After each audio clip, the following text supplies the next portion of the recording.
जय श्री कृष्णा, राधे राधे। आप सभी भक्तों का आपके अपने YouTube चैनल श्री कृष्ण दीवानी में हार्दिक स्वागत है। आज आप सुन रहे हैं आषाढ़ माह के कृष्ण पक्ष में आने वाली योगिनी एकादशी व्रत की कथा।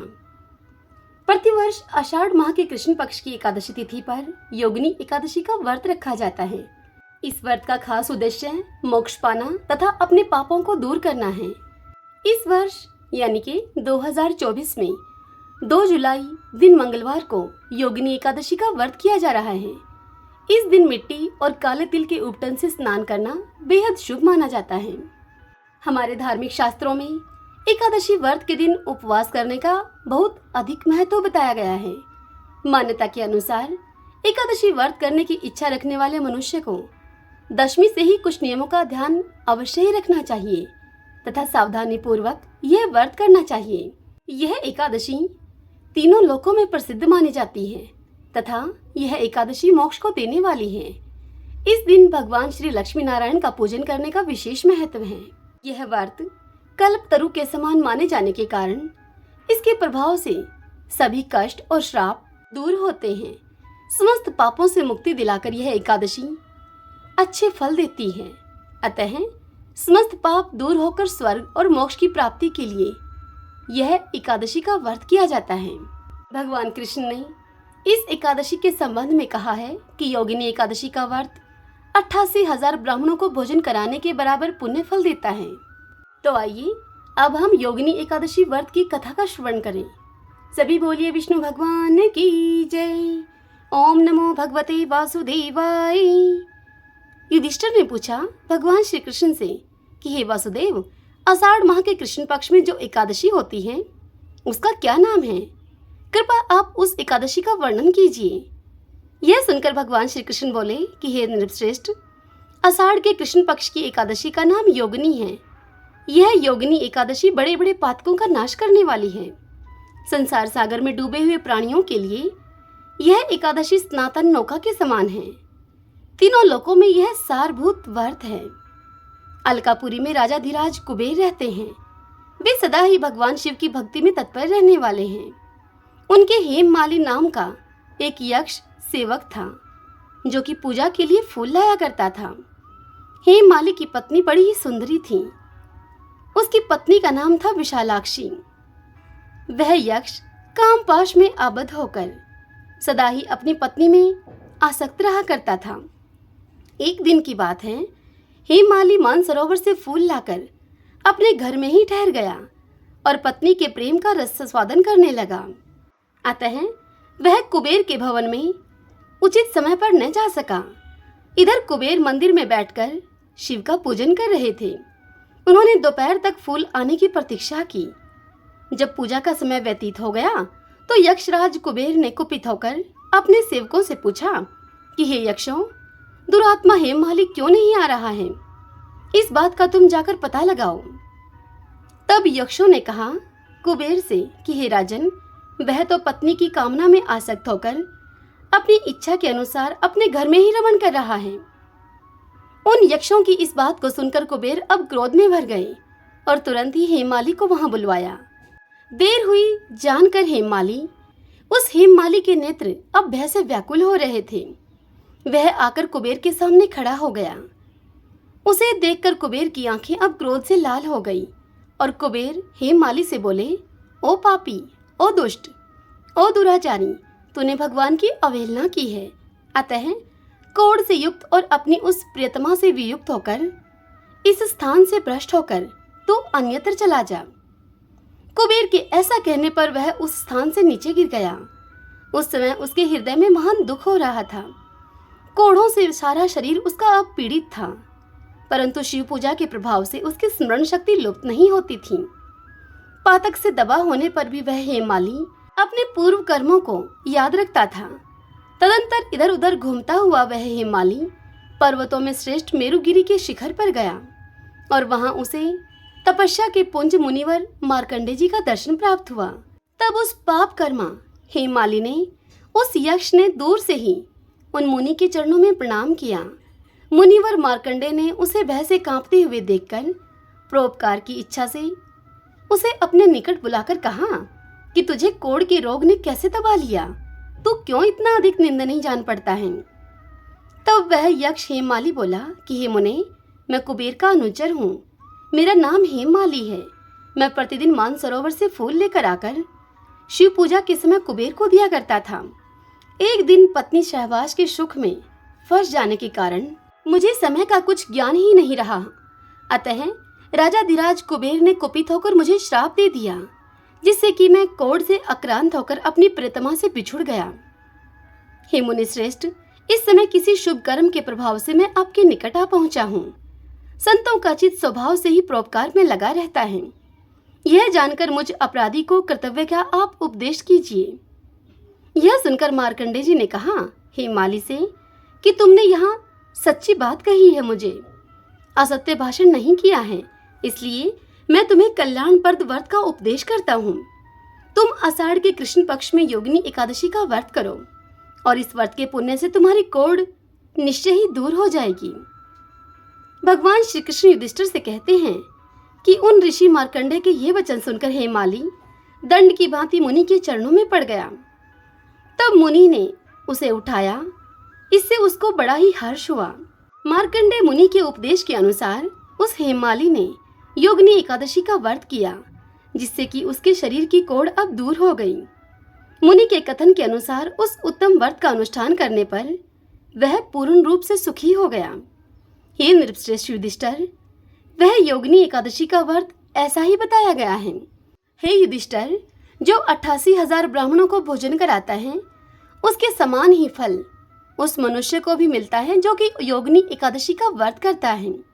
योगिनी महान पापों को शांत करने वाली और महान पुण्य फल को देने वाली है। इस कथा को पढ़ने और सुनने से मनुष्य सभी पापों से मुक्त हो जाता है। सभी बोलिए विष्णु भगवान की जय। ओम नमो भगवते वासुदेवाय। सूत जी मुनियों से बोले कि हे विप्रवरों, अब आप एकादशी व्रत का महत्व सुनिए। एकादशी का व्रत मोक्ष प्रदाता है। एकादशी चाहे शुक्ल पक्ष की हो या फिर कृष्ण पक्ष की, उस दिन अन्न नहीं खाना चाहिए। जो एकादशी को अन्न खाता है वह अपना जीवन नष्ट करता है। एकादशी व्रत के इच्छुक को चाहिए कि 10वीं और द्वादशी को भी एक ही समय भोजन करें। एकादशी व्रत का महात्म्य जानने की इच्छा एक बार राजा पृथु ने नारद जी से प्रकट की। तब नारद जी ने राजा पृथु को जो कुछ बताया वही मैं तुम्हें बताता हूँ। नारद जी राजा पृथु से बोले कि हे राजन, गंगा के समान कोई तीर्थ नहीं, माता के समान कोई गुरु नहीं, विष्णु के समान कोई देव नहीं और अन्न न खाने के समान कोई तपस्या नहीं। शांति के समान संसार में कोई सुख नहीं, सत्य के समान कोई ज्योति नहीं और कार्तिक के समान मास नहीं है। ज्ञान से बड़ा कोई लाभ नहीं और एकादशी के समान दूसरा अन्य कोई व्रत नहीं। व्रत करने वाले को चाहिए कि प्रातः काल उठकर भगवान का पूजन करें, पुराणों की कथा सुने और रात्रि में जागरण करें। अब आप इस संबंध में एक प्राचीन कथा है, वह कहता हूँ, उसे सुनिए। हे राजन, नर्मदा नदी के तट पर गालो मुनि का एक बड़ा ही शोभायुक्त और मनोरम आश्रम था। उनका पुत्र भद्रशील भगवान विष्णु का परम भक्त था। भद्रशील अपने मित्रों के साथ भगवान की मूर्ति बनाकर उनकी पूजा किया करता था। उसके मित्र भी भगवान की पूजा करते थे। तत्पश्चात वह उन्हें उपदेश देता था कि वे एकादशी का व्रत भी करें। अपने पुत्र के उस चरित्र को देखकर एक बार गालो मुनि ने उससे स्नेहपूर्वक पूछा कि हे पुत्र, तुम हर समय भगवान विष्णु की पूजा अर्चना में लगे रहते हो तथा दूसरों को भी इसके लिए तुम प्रेरित करते हो। यह उपदेश तुम्हें किसने दिया? यह सुनकर भद्रशील ने सर्वप्रथम अपने पिता को नमन किया और फिर श्रद्धायुक्त होकर उससे कहा कि हे पिताश्री, मैं आपको अपने पूर्वजन्म का वृत्तांत बताता हूँ।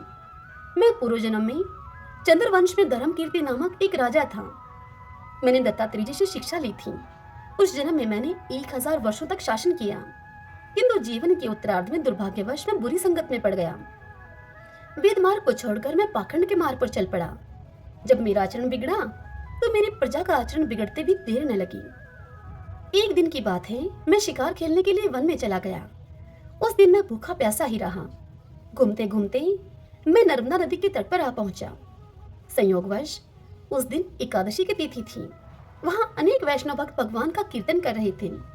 मैं भूखा प्यासा वहीं पर पड़ा रहा और रात्रि भर उनका कीर्तन सुनता रहा, क्योंकि भूख के कारण मुझे नींद तो आ न रही थी।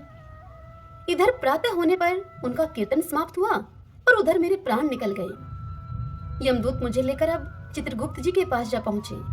चित्रगुप्त ने कहा कि मैंने बहुत सारे पाप किए हैं, किंतु एकादशी के व्रत के बाद चूंकि मेरे प्राण निकले हैं, इस कारण से मैं सभी पापों से मुक्त हो गया हूँ। यह सुनते ही स्वयं यमराज ने मुझे प्रणाम किया और फिर अपने दूतों को बताया कि एकादशी का व्रत करते हुए जिसके भी प्राण निकले हों, वह मनुष्य स्वर्ग का अधिकारी होता है। जो कोई अनजाने में भी एकादशी का व्रत करता है, उसके सभी पाप नष्ट हो जाते हैं। इसके बाद हे पिताश्री, मुझे एक सुंदर विमान में बैठाकर स्वर्ग भेज दिया गया। उसके बाद हजारों वर्षों तक इंद्रलोक और विष्णुलोक में निवास करने के बाद अब मैंने आपके यहाँ जन्म लिया है। नारद जी इतनी कथा सुनाकर राजा पृथु से कहते हैं कि हे राजन, एकादशी व्रत की महिमा तो अपार है। जो भी श्रद्धा भक्ति से इस कथा को पढ़ता है अथवा सुनता है, उसके समस्त पाप नष्ट हो जाते हैं और सब सुख भोग कर वह अंत काल में वैकुंठ का अधिकारी होता है। श्रीमन नारायण नारायण नारायण, श्रीमन नारायण नारायण नारायण। प्राचीन काल में एक लड़की का जन्म राक्षस कुल में हुआ, जिसका नाम वृंदा था। दैत्यराज कालनेमी जैसे राक्षस परिवार में पैदा होने के बाद भी वृंदा भगवान विष्णु की पूजा किया करती थी। जब वृंदा बड़ी हुई तो उसकी शादी जालंधर नामक दैत्य से हो गई। जालंधर काफी शक्तिशाली राक्षस था, जिसका जन्म भगवान शिव के तेज के कारण समुद्र से हुआ था। बलवान होने के कारण जालंधर को दैत्यों का राजा बनाया गया। वृंदा से शादी करने के बाद जालंधर की शक्ति और पराक्रम बढ़ता ही गया। उसे किसी भी तरह से हराना मुश्किल था। जालंधर के बढ़ते अहंकार और आतंक से सभी देवता परेशान थे। जालंधर की बढ़ती हुई ताकत के पीछे उसकी पत्नी वृंदा की विष्णु भक्ति और सतीत्व था। होते होते जालंधर अपनी शक्ति और अहंकार में चूर होकर स्वर्ग की देवियों पर काबू पाने की कोशिश करने लगा। अब इसी दौरान एक बार उसने माता लक्ष्मी को पाने का प्रयास किया, परंतु समुद्र से जन्म लेने के कारण माता लक्ष्मी ने उसे अपना भाई बना लिया। फिर उसकी नजर माता पार्वती पर गई और उन्हें पाने के लिए जालंधर ने मायाजाल रचा। अपने मायाजाल से जालंधर ने शिव का रूप धारण किया और माता पार्वती के करीब जाने की कोशिश करने लगा। उसी वक्त माँ पार्वती ने उसे पहचान लिया और जब तक जालंधर कुछ समझ पाता, वो अदृश्य हो गई। जालंधर के इस दुर्व्यवहार से पार्वती जी को काफी गुस्सा आया और इस पूरी घटना के बारे में उन्होंने भगवान विष्णु को बताया। इधर जालंधर भगवान शिव से पार्वती जी को पाने के लिए कैलाश पर्वत पर युद्ध कर रहा था। तभी भगवान विष्णु ने जालंधर को सबक सिखाने की ठानी।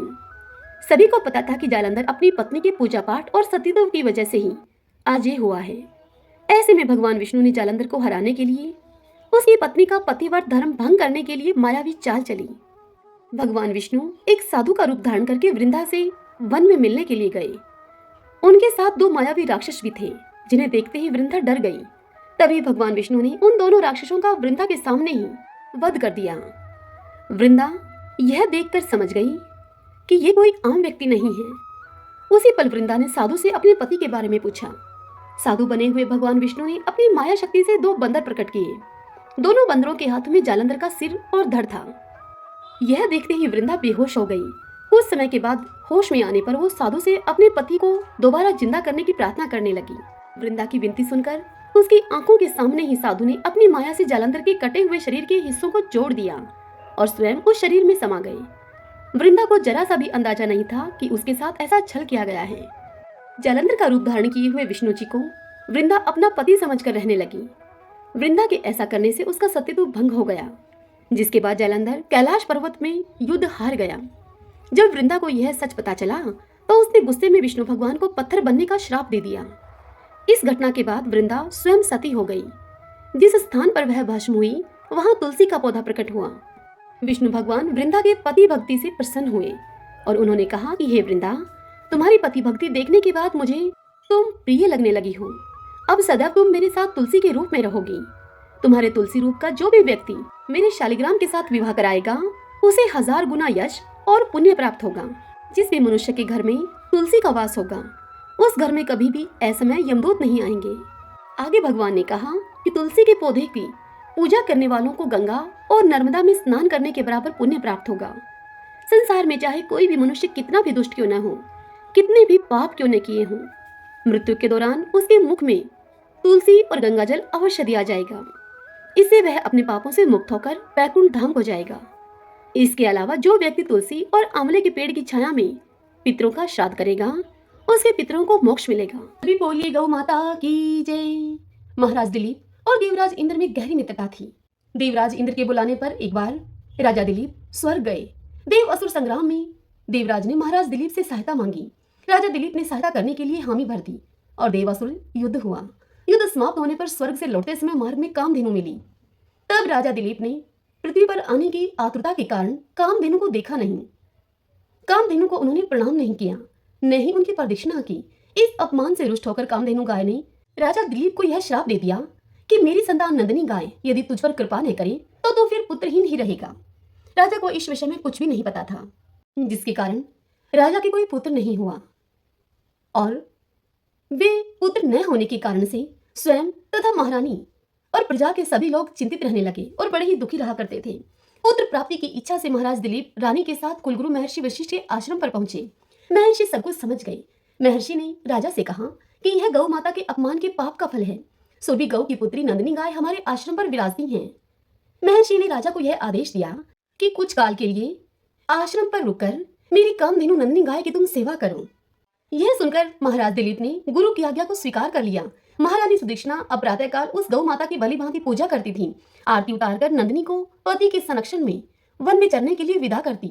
राजा दिलीप दिन भर छाया की भांति उस नंदिनी गाय का अनुगमन करते, उसके पीछे पीछे रहते, उसके ठहरने पर ठहरते, उसके चलने पर चलते, उसके बैठने पर राजा भी बैठ जाते और उसके जल पीने पर राजा भी जल पीते। जब संध्या काल का समय होता, जब सम्राट के आगे आगे सद पर सुता बाल वत्सा नंदिनी आश्रम को लौटती तो महारानी देवी सुदक्षिणा हाथ में अक्षत का पात्र लेकर उसकी प्रदक्षिणा करके उसको प्रणाम करती और अक्षत आदि से पुत्र प्राप्ति रूप अभीष्ट सिद्धि देने वाली उस नंदिनी का विधिवत पूजन करती।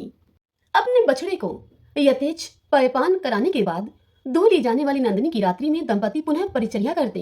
अपने हाथों से कोमल हरित शष्प कवल खिलाकर यानी कि हरी घास खिलाकर उसको तृप्त करते और नंदिनी गाय के विश्राम करने पर वह स्वयं भी विश्राम करते, शयन के लिए जाते। इस तरह उसकी परिचर्या करते करते अब 21 दिन बीत गए। तब एक दिन की बात है, राजा दिलीप वन में नंदिनी का अनुराग करते हुए महाराज दिलीप की दृष्टि क्षण भर के लिए अरण्य की प्राकृतिक सुंदरता में अटक गई कि तभी उन्हें नंदिनी का आर्तनाद सुनाई दिया। वह नंदिनी गाय एक भयानक सिंह के पंजों में फंसकर चटपटा रही थी। उन्होंने आक्रामक सिंह को मारने के लिए अपने तरकश से तीर निकालना चाहा, किंतु उनका हाथ जड़वत निश्चेष्ट होकर वहीं पर अटक गया। वे चिरक लिखे से वहां पर खड़े रह गए और भीतर ही भीतर वह चटपटाने लगे। तभी मनुष्य की वाणी में सिंह बोल उठा कि हे राजन दिलीप, तुम्हारे शस्त्र संधान का श्रम उसी तरह से व्यर्थ है जैसे कि वृक्षों को उखाड़ देने वाला प्रभंजन पर्वत से टकराकर व्यर्थ हो जाता है। राजन, मैं भगवान शिव के गण निकुंभ का मित्र कुंभोदर हूँ। मुझे भगवान शिव ने सिंहवृत्ति देकर हाथी आदि से इस वन के देवदारुओं की रक्षा का भार सौंपा है। इस समय जो भी जीव सर्वप्रथम मेरी दृष्टि के पथ पे आ जाता है वह मेरा भक्ष्य बन जाता है। इस गाय ने इस संरक्षित वन में प्रवेश करने की अनाधिकार चेष्टा की है और मेरे भोजन की वेला में यह मेरे सम्मुख आई है, अतः मैं इसे खाकर अपनी क्षुधा शांत करूंगा। तुम लज्जा और गलानी को छोड़कर वापस लौट जाओ। किंतु राजा दिलीप कैसे लौट जाएं? पर दुख कातर दिलीप भय और व्यथा से चटपटाती हुई, नेत्रों से अविरल आंसू बहाती हुई नंदिनी को देखकर और उस संध्या काल में अपनी मां की उत्कंठा से प्रतीक्षा करने वाले उसके दूध मुहे बछड़े का स्मरण करके करुणा विगलित हो गई। नंदिनी का मातृत्व उन्हें अपने जीवन में कहीं अधिक मूल्यवान जान पड़ा और उन्होंने सिंह से प्रार्थना की कि वह उनके शरीर को खाकर अपनी भूख को मिटा ले और बाल वत्सा नंदिनी को छोड़ दे। सिंह ने राजा के इस अद्भुत प्रस्ताव का उपहास करते हुए कहा कि हे राजन, तुम चक्रवर्ती सम्राट हो, गुरु को नंदिनी के बदले में करोड़ों दुधारू गवें देकर तुम प्रसन्न कर सकते हो। हे राजन, अभी तुम युवा हो, इस तुच्छ प्राणी के लिए अपने स्वस्थ सुंदर शरीर और यौवन की अवहेलना क्यों कर रहे हो? क्यों अपनी जान की बाजी इस गाय के लिए लगाने में जुटे हो? क्या तुम्हारा प्राणियों पर दया करने का ऐसा व्रत ही है? तो भी आज यदि इस गाय के बदले में मैं तुम्हें खा लूंगा तो तुम्हारे मर जाने पर केवल इसकी ही विपत्तियों से रक्षा हो सकेगी, और यदि मैंने इस गाय को खा लिया और तुम जीवित रहे तो पिता की भांति संपूर्ण प्रजा का तुम निरंतर आने वाली विपत्तियों से तुम रक्षा करते रहोगे। राजन, स्वर्ग की प्राप्ति के लिए तप त्याग करके शरीर को कष्ट देना तुम जैसे अमित ऐश्वर्यशालियों के लिए निरर्थक है। स्वर्ग, अरे यह तो इस पृथ्वी पर ही है। जिस मनुष्य को वैभव विलास के सभी साधन उपलब्ध हैं, वह तो समझो स्वर्ग में ही रह रहा है। स्वर्ग का काल्पनिक आकर्षण तो मात्र विपन्नों के लिए ही है, संपन्नों के लिए नहीं है। इस तरह से सिंह ने राजा को भ्रमित करने का बहुत प्रयत्न किया। भगवान शंकर के उस अनुचर सिंह की बात को सुनकर अत्यंत दयालु महाराज दिलीप ने उसके द्वारा आक्रांत नंदिनी को देखा, जो कि अश्रुपूरित कातर नेत्रों से उनकी ओर लगातार देख रही थी और अपने प्राण रक्षा की याचना कर रही थी उनसे। राजा ने क्षत्रियत्व के महत्व को प्रतिपादित करते हुए उत्तर दिया कि नहीं सिंह, नहीं, मैं गौ माता को तुम्हारा भक्ष्य बनाकर नहीं लौट सकता हूँ। मैं अपने क्षत्रिय तव को क्यों कलंकित करूं? क्षत्रिय संसार में इसीलिए प्रसिद्ध हैं कि वे विपत्ति से औरों की रक्षा करते हैं। राज्य का भोग भी उनका लक्ष्य नहीं है। उनका लक्ष्य तो यह है कि वह लोक रक्षा से कीर्ति अर्जित करें। निंदा से मलिन प्राणों और राज्य को तो वे तुच्छ वस्तुओं की भांति त्याग देते हैं। इसलिए हे सिंह, तुम मेरे इस शरीर की चिंता मत करो, इस पर दयालुता न दिखाओ। मेरे भौतिक शरीर को खाकर तुम उसकी रक्षा करो, क्योंकि यह शरीर तो नश्वर है, मरना धर्मा है। इसलिए इस पर हम जैसे विचारशील पुरुषों की ममता नहीं होती। हम तो मात्र इस शरीर के पोषक हैं। मेरा यह मांस का शरीर न भी रहेगा, परंतु गौ रक्षा से मेरा यश शरीर सुरक्षित रहेगा। संसार यही कहेगा कि गौ माता की रक्षा के लिए एक सूर्यवंशी राजा ने अपने प्राणों की आहुति दे दी। एक चक्रवर्ती सम्राट के प्राणों से भी अधिक मूल्यवान एक गाय है। राजा दिलीप की समग्र बात सुनकर सिंह ने कहा, हे राजन, अगर आप अपना शरीर मेरा आहार बनाना ही चाहते हैं तो ठीक है। सिंह के इस प्रकार स्वीकृति दे देने पर राज ऋषि दिलीप ने शास्त्रों को फेंक दिया और उसके आगे अपना शरीर मांसपिंड की तरह खाने के लिए डाल दिया, और वे सिंह के आगे सिर झुकाए हुए आक्रमण की प्रतीक्षा करने लगे। तभी आकाश से विद्याधर राजा दिलीप पर पुष्पों की वर्षा करने लगे। तब नंदिनी गौ ने कहा कि हे राजा दिलीप, हे पुत्र, उठो। यह मधुर दिव्य वाणी को सुनकर राजा को महान आश्चर्य हुआ और उन्होंने वात्सल्यमयी जननी की तरह अपने स्तनों से दूध बहाती हुई नंदिनी गौ को देखा, किंतु वह सिंह उनको दिखलाई नहीं दिया कहीं। आश्चर्यचकित राजा दिलीप से नंदिनी गौ ने कहा कि हे सत्पुरुष, तुम्हारी परीक्षा लेने के लिए मैंने ही सिंह की माया की सृष्टि की थी। महर्षि वशिष्ठ के प्रभाव से यमराज भी मुझ पर प्रहार नहीं कर सकता, तो सिंह आदि की तो क्या शक्ति है मुझ पर प्रहार करने की। मैं तुम्हारी गुरु भक्ति से और मेरे प्रति प्रदर्शित दया भाव से अत्यंत प्रसन्न हूँ। तुम वर मांगो। तुम मुझे दूध देने वाली मामूली गाय मत समझो, अपितु संपूर्ण कामनाएं पूरी करने वाली कामधेनु जानो। यह सुनकर राजा ने अपने दोनों हाथ जोड़कर वंश चलाने वाले अनंत कीर्ति पुत्र की याचना की। तब नंदिनी ने तथास्तु कहा। उन्होंने कहा कि राजन, मैं आपकी गौ भक्ति से अत्यधिक प्रसन्न हूँ। मेरे स्तनों से दूध निकल रहा है, उसे पत्ते के दोने में धोकर पी लेने की आज्ञा गौ माता ने राजा को दी और कहा, हे राजा दिलीप, तुम्हें अनंत प्रतापी पुत्र की प्राप्ति होगी। राजा ने निवेदन किया कि माँ, बछड़े के पीने तथा होम आदि अनुष्ठान के बाद बचे हुए तुम्हारे दूध को मैं पी सकता हूँ क्या? दूध पर पहला अधिकार तो बछड़े का है और द्वितीय अधिकार गुरुजी का है। राजा के धैर्य ने नंदिनी गाय के हृदय को जीत लिया। वह प्रसन्न मना कामधेनु राजा के आगे आगे आश्रम को लौट आई। तदंतर राजा ने बछड़े के पीने तथा अग्निहोत्र से बचे हुए दूध का महर्षि की आज्ञा पाकर पान किया। फलतः वे रघु जैसे महान यशस्वी पुत्र से पुत्रवान हुए और इसी वंश में गौ भक्ति के प्रताप से स्वयं भगवान श्री राम ने अवतार ग्रहण किया। सभी बोलिए गाय माता की जय। जय सिया राम। अब हम श्री विष्णु सहस्रनाम स्तोत्र का पाठ करेंगे। यस्य स्मरण मात्रेण जन्म संसार बंधनात् विमुच्यते नमस्तस्मै विष्णवे प्रभविष्णवे नमः समस्त भूतानामादि भूताय भूभृते अनेक रूपे रूपाय विष्णवे प्रभविष्णवे। ओम विश्वं विष्णुः वषट्कारो भूत भव्य भवत् प्रभुः भूतकृत भूतभृत भावो भूतात्मा भूत भावने भूतात्मा परमात्मा च मुक्तानां परमागतिः अव्यय पुरुष साक्षी क्षेत्रज्ञो अक्षर एव च योगो योग विद्याम नेता प्रधान पुरुषेश्वर है नारसिंह वपु है श्रीमान केशव पुरुषोत्तम है सर्व शिव स्थाणु भूतादि निर्भय है संभव भावनो भ्रता प्रभु प्रभु ईश्वर है स्वयंभू है शंभुरादित्य पुष्कराक्षो महासुन है अनादि नित्नो दाता विद्याता धातुरुत्तम है अपरमेयो हर्षिकेश पदम नाभो अमर प्रभु है विश्वकर्मा मनुस्पष्टा सत्विष्टो सत्विरो ध्रुव है आग्रह है शाश्वत कृष्ण लोहिताक्ष प्रदर्दन है प्रभु त्रिकुब्धाम पवित्रम मंगलम परम ईशान्य प्राणदय प्राण ज्येष्ठ शेष प्रजापति है हिरण्यगर्भ भूगर्भ माधवो मधुसूदन है ईश्वरो विक्रमी धनवी मेधावी विक्रम कर्म है अनुत्तमो दुरादर्श कर्तक कर्तिरात्मवान है सुरेश शरणम शरम विश्वरीता प्रजा भुवः अह संवत्सरो व्याल है प्रत्यय सर्वदर्शन है अजय है सर्वेश्वर सिद्ध सिद्धि सर्वाधिरच्युत है वर्षा कपीर में आत्मा सर्वयोग विनीय सरते हैं वसु है वसु मना है सत्य समात्मा असम्मति है समय है अमोघ है पुंडरी कक्षो वर्षकर्मा वर्षा करती है रुद्रो है बहुशिरा है बबरू है विश्व योनि शुचिश्रवा है अमृत शाश्वत स्थाणु वरारो मातपा है सर्वज्ञ सर्वविद्वानो विश्वक्षेनो जनार्दन है वेदो है वेद विद्यांगो, वेदांगो वेद विद कवि है। लोकाध्यक्ष सुराध्यक्ष धर्माध्यक्ष कर्ता करता हूँ। चतुरात्मा चतुर्व्यूह चतुर्दृश्य चतुर्भुजे है। भ्राजी शृणु भोजनम भोक्ता शेषणु जगदादिजय है। अनगो विज्योजिता विश्व योनि पुनर्वसु है। उपेंद्रो वामन प्रांशु अमोघे सुचि ऊर्जित है। अतीन्द्रिय संग्रह सर्गो धर्तात्मा नियमोयमय है। वेदो वैदय सदा योगी वीर माधवो मधु है। अतीन्द्रियो महामायो महोत्साहो महाबल है। महाबुद्धि महावीर्यो महाशक्ति महादुति है। ए निर्देश्य वपु है श्रीमान अमे आत्मा महाद्रीद्रक है। महेश्वासो महिव्रता श्रीनिवास सदाम गति है। अनिरुद्ध सुरानंदो गोविंदो गोविंदाम्पति है।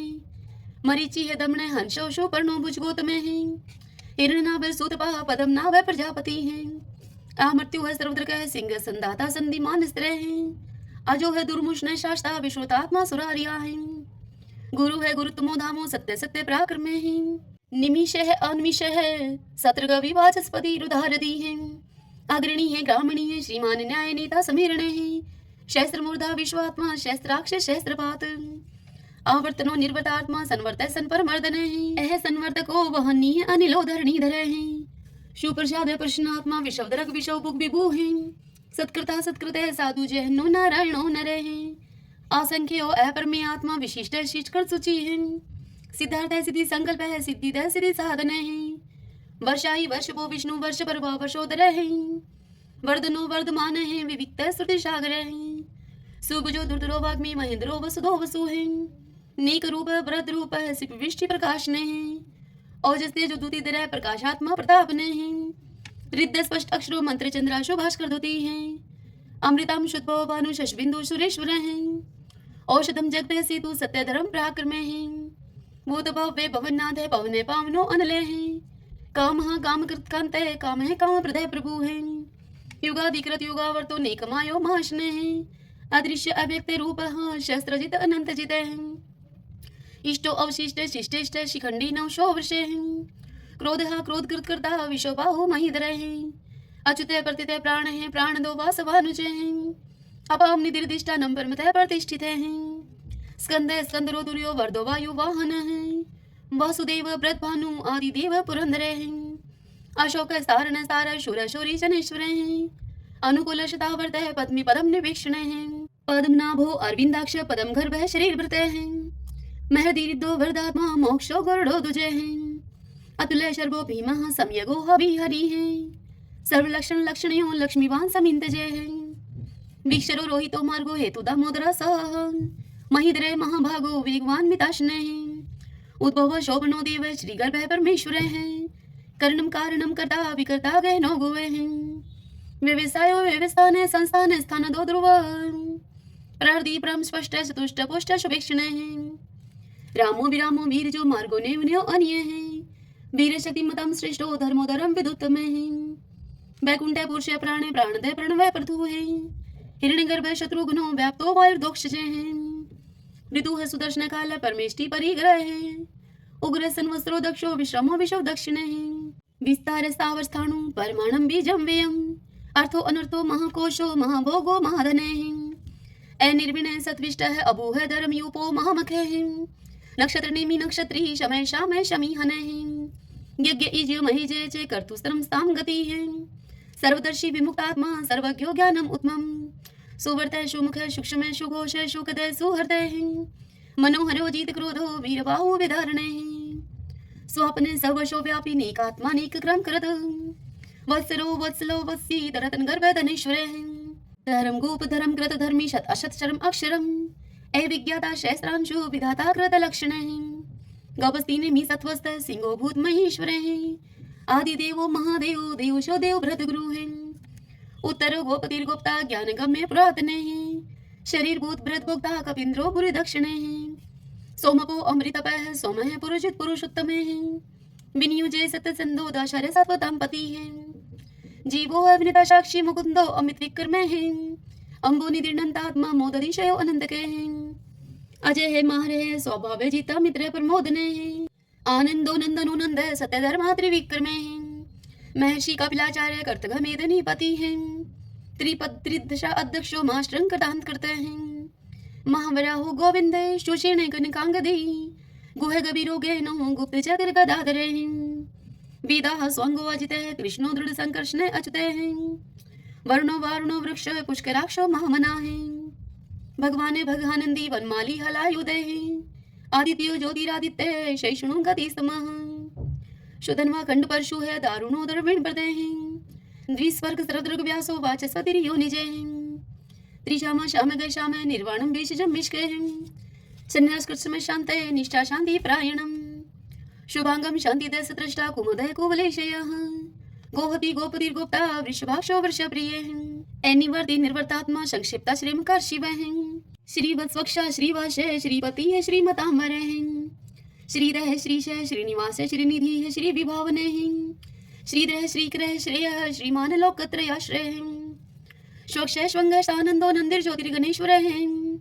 विजितात्मा विधेयात्मा सत्कीर्ति छिन्न संशय उदृण सर्वत्र चक्षु अनिश शाश्वत अस्त्र भूषयो भूषणो भूत विशोक शोक नाशने अर्चिस्मान अर्चित कुंभ विशुद्धात्मा विशोधने अनिरुद्धो अप्रतिरथ प्रद्युम्नो अमित विक्रमे कालने मीनिहा वीर शौरी शूर्जनेश्वरे त्रिलोकात्मा त्रिलोकेश केशव केशिहारी कामदेव कामबाल कामिकांत कृतागमे निर्देश बपु विष्णु वीरो अनंतो धनंजय ब्राह्मणो ब्रह्माग्रत ब्रह्मा ब्रह्म ब्रह्मा विवर्धने ब्रह्माविद ब्राह्मणो ब्रह्मी ब्रह्माग्यो ब्राह्मण प्रिय महाकर्मो महाकर्मा महातेजा महोरगे महाक्रतु महायज्वा महायगो महावीर सत्वय स्तोप्रिय स्तोत्रम स्तोतरण प्रिय पूर्णपुरिता पुण्य पुण्य कीर्ति अनामय मनोजव तीरथ करो वसुरेता वसुप्रदय वसुप्रदो वासुदेवो वसु है वसु मनाहावी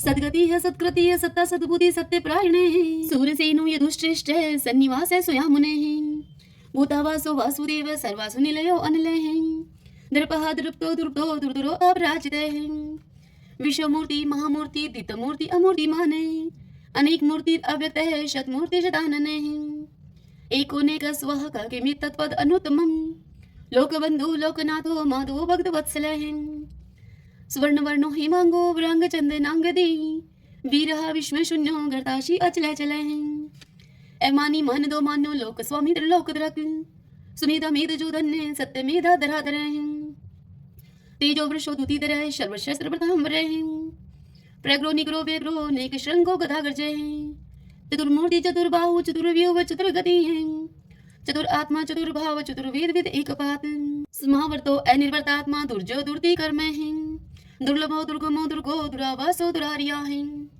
शुभंगो लोक सारंग सुतंतु सुतंतु वर्धने इंद्रकर्मा महाकर्मा कृतकर्मा कृतागम उद्भवो सुंदरो सुंदो रत्ननाभ सुलोचन अर्को वासन श्रृंगी जयंत सर विजयी स्वर्ण बिंदु अक्षोभय सर्वागीश्वरेश्वरे महाहदो महागतो महाभूतो महानिधि कुंदय कुंदय कुंदय पर्जने पावनो अनिल अमृताशो अमृतोपु सर्वज्ञ सर्वतो मुखे शूलुभ शुभर्त सिद्ध शत्रुज शत्रुतापने नेक्रोत उदंबरो अशुत चाणुरांत निशोधने शस्त्रार्थी सप्तजीव सप्तदा सप्तवाहने अमूर्ति अनग अचिंत्य भय करत भय नाशने अणुः व्रतः कृश स्थूल गुण निर्गुणे महाने ऐद्रते सवद्रते श्वासे प्रागवंशो वंशवर्धने भारव्रत कथित योगी योगीश सर्व कामदे आश्रम शर्मण श्याम सुपर्णो वायु वाहन धनुर्धरो धनुर्वेदो दंडो दमिता दमे अपराजित सर्वशहो नियंता नियमो अयमय सदोवान सात्विक सत सत धर्म प्रायण अभिप्राय प्रियारो अर्ह प्रियकृत प्रतिवर्धने विहाय सगति ज्योति है सुरुचि उद्भुग विभु है रवि विरोचन सूर्य है सविता रवि लोचन अनंत हूत भूत भोक्ता सुख दो नेक जो अग्रज है सदामर्षि लोकधिष्ठानम अद्भुत सनातन सनातन तमय कपिल है कबीर पे है स्वस्ति स्वस्ति कृत स्वस्ति स्वस्ति भुक स्वस्ति दक्षिण है रुद्र कुंडली चक्री विक्रम उचित शासन है शब्दातिक शब्द शिशिर शर्वरी कर क्रूर पेशलो दक्षो दक्षिण शमीणांबर है विदुत्मा विद्भय पुण्य शर्वण कीर्तन उतारणो दुष्कृति पुनोदश पन्नाशने वीर रक्षण संतो जीवन प्रिय वस्थित अनंत रूप अनंत श्री जीवित बन्यो व्यापय चतुरस्रो गभीरात्मा विदिशो व्याधीशो दिशे अनादि पूर्व लक्ष्मी सुवीरो रुचिरांग जननो जन जन्मादि भीमो भीम पराक्रमे आधार नीलो एधाता पुष्पहाश प्रजागरे उद्रवग सत्पथाचार्य प्राणदय प्रणमय पणे परमाणम प्राण निल्य प्राणव्रत प्राण जीवन ततुम तत्विदेकात्मा जन्म मृत्यु जराति गए पूर्व स्वस्तरुस्तारे सविता पर पितामह यज्ञो यज्ञपति रेजवा यज्ञांगो यज्ञ वाहन यज्ञ व्रत यज्ञ व्रत यज्ञ यज्ञ भुग यज्ञ साधन यज्ञान कृते गुहाम अन्नम अन्नाद एव च आत्मयोनि संजातो बेखान साम गायन देवकी नंदन सृष्टा शतशा पाप नाशन शंख व्रत नंद की चक्री शारंग धनमा कदाधर रथांग पाणी अक्षोभ सर्वपर हरणायुधे सर्वपर हरणायुधे ओम नमः इति विष्णु भगवान की जय। आइए भगतजनों, अब हम श्री महालक्ष्मी की स्तुति करते हैं। महादेवी महालक्ष्मी नमस्ते तुम विष्णु प्रिय शक्तिदायी महालक्ष्मी नमस्ते दुख भंजनी श्रेय प्राप्ति निमित्ताय महालक्ष्मी नमामहं पतितो दधारणी देवी नमामहं पुनः पुनः वेदां स्वं संस्कृतिवन्ति हि शस्त्राणि च मुहुर्मुहुः देवं स्वं प्रणवन्तये लक्ष्मी देवी नमस्तुते नमस्ते महालक्ष्मी नमस्ते भवभञ्जनी मुक्ति मुक्ति न लभ्यते महादेवी ते कृपा विना सुख सौभाग्यं न प्राप्नोति पत्र लक्ष्मी न विद्यते न तत्फलं समाप्नोति महालक्ष्मी नमामहं देहि सौभाग्यम् आरोग्यं देहि मे परमं सुखं नमस्ते आदिशक्ति त्वं नमस्ते भीडभञ्जनी विदेहि देवी कल्याणं विदेहि परमं श्रियं विद्यावन्तं यशवन्तं लक्ष्मवन्तं जनं कुरु अचिन्त्य रूपचरिते सर्वशत्रु विनाशिनी नमस्ते तु महामाया सर्वसुख प्रदायिनी नमामयं महालक्ष्मी नमामयं सुरेश्वरी नमामयं जगधात्री नमामयं परमेश्वरी। लक्ष्मी माता की जय। ओम भगवती लक्ष्मी नमो नमः। अब हम 11 माता की आरती करते हैं। ओम जय एकादशी माता मैया जय एकादशी माता विष्णु पूजा व्रत को धारण कर शक्ति मुक्ति पाता।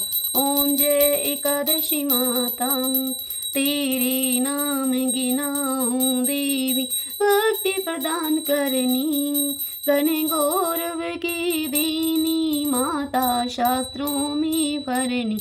ओम जय एकादशी माता मार्गशीर्ष के कृष्ण पक्ष की विश्वतारिणी जनमी मैया विश्वतारिणी जनमी शुक्ल पक्ष में हुई मोक्षदा मुक्तिदाता बनी आई। ओम जय एकादशी माता पौष के कृष्ण पक्ष की सफला नामक है शुक्ल पक्ष में हुई पुत्रदा आनंद अधिक रहे। ओम जय एकादशी माता नाम षष्ठीला माघ मास में कृष्ण पक्ष आवे शुक्ल पक्ष में जया गावे विजय सदा पावे। ओम जय एकादशी माता विजया फागुन कृष्ण पक्ष में शुक्ला आमल की पाप मोचनी कृष्ण पक्ष में चैत्र महाबली की। ओम जय एकादशी माता चैत्र शुक्ल में नाम कामदान धन देने वाली नाम भरुतनी कृष्ण पक्ष में वैशाख महावाली। ओम जय एकादशी माता शुक्ल पक्ष में होए मोहिनी अपराजेष्ठ कृष्ण पक्षी नाम निर्जला सब सुख करनी शुक्ल पक्ष रखी। ओम जय एकादशी माता योगिनी नाम आषाढ़ में जानो कृष्ण पक्ष करनी देवशनि नाम कहायो मैया शुक्ल पक्ष धरणी। ओम जय एकादशी माता कामिका श्रावण मास में आवे कृष्ण पक्ष कहिए श्रावण शुक्ला होए पवित्र आनंद से रहिए। ओम जय एकादशी माता आजा भाद्रपद कृष्ण पक्ष की परिवर्तन शुक्ला इंदिरा अश्विन कृष्ण पक्ष में भवसागर निकला। ओम जय एकादशी माता पापान कुशाय शुक्ल पक्ष